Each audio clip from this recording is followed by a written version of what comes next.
తెలుగువారి ఆత్మగౌరవాన్ని ప్రపంచానికి పరిచయం చేసిన 3 అక్షరాలు ఏంటి? ఎన్టీఆర్. విశ్వవిఖ్యాత నట సార్వభౌమ స్వర్గీయ శ్రీ నందమూరి తారక రామారావు గారు.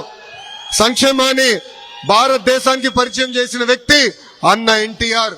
గతంలో మనందరినీ మెద్రాసీలు అనేవారు. మెద్రాసీలు కాదు, తెలుగులు ఉన్నామని దేశానికి చెప్పిన వ్యక్తి అన్న ఎన్టీఆర్. మళ్ళీ అభివృద్ధికి బ్రాండ్ అంబాసిడర్ ఎవరు? సిబిఎన్. అసలు అభివృద్ధి చేసి ఎన్నికలు గెలవచ్చని దేశానికి పరిచయం చేసిన వ్యక్తి మన సిబిఎన్.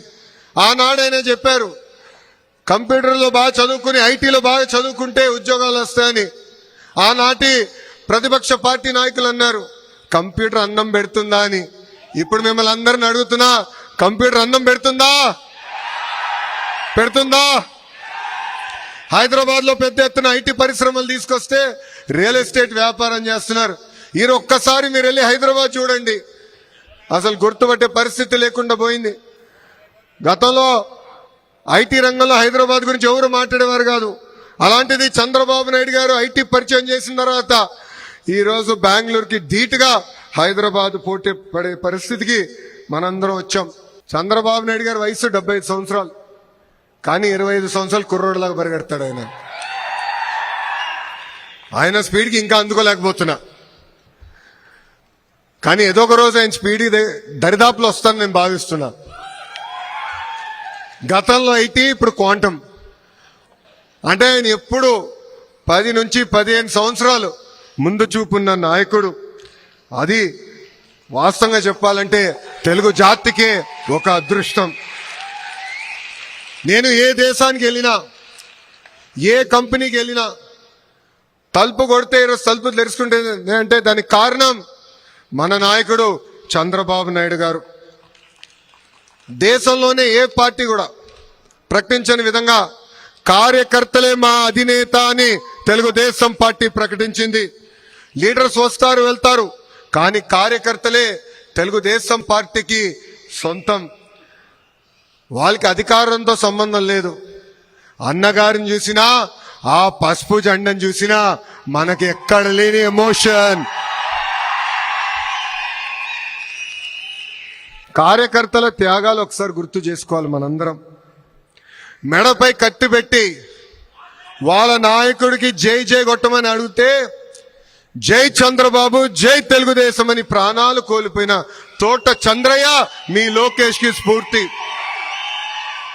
అంతే ఎందుకు, తల పలగొట్టి రక్తం కారుతున్న మాచర్లో ఒక బూత్ లో కూర్చుని చివరి ఓటు పడిన తర్వాత ఈవీఎం సీల్ చేసి అండగా నిలబడిన మంజులారెడ్డి గారికే మీ లోకేష్ అండ. స్థానిక సంస్థ ఎన్నికలు వస్తే పుంగనూరు నియోజకవర్గంలో మన అంజిరెడ్డి తాత వెళ్ళి నామినేషన్ వేసానికి ప్రయత్నించాడు. వాళ్ళు నామినేషన్ లాక్కోవాలంటే మీసాలు తిప్పి తొడగొట్టి రా బిడ్డ రా అని చెప్పిన అంజిరెడ్డి తాత నాకు స్ఫూర్తి. అంతేకాదు, జై తెలుగుదేశం అన్నందుకు విజయవాడలో గాంధీ గారి కంటు చూపు పోగొట్టుకున్నారు. ఆనాడు వైకాపా గూండాలు వచ్చి పొడిసి ఆయన కంటు చూపే పోగొట్టారు.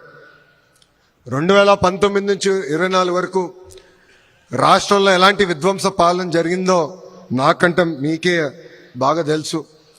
తెలుగుదేశం పార్టీ జెండా ఎగిరేయాలన్నా, లేదా జై తెలుగుదేశం అన్నాలన్నా ఆనాడు మనల్ని కొట్టేవారు, మైకులు లాక్కునేవారు, ఏకంగా ఇంటికి బయటికి కూడా అడుగు పెట్టించే పరిస్థితి లేకుండా పోయింది. వై నాట్ 175 అన్నారు, ప్రజలు అన్నారు వై నాట్ 11 అని.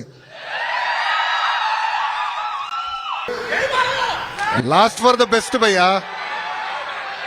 మీ అందరి బాలయ్య, నా ఒక్కడికే ముద్దల మావయ్య. సినిమాల్లో గాని రాజకీయాల్లో గాని ఆయన స్టైలే వేరు. బోలా శంకరుడు, మనసులో ఉంది చెప్పేస్తాడు, మనసులో ఉంది చెప్తాడు, ప్రజల్ని గుండెల్లో పెట్టుకుని కాపాడుతాడు, నన్ను కూడా అట్లనే చూసుకుంటాడు. మనందరి బాలయ్య, నా ఒక్కడే ముద్దల మావయ్య. జై బాలయ్య, జై బాలయ్య.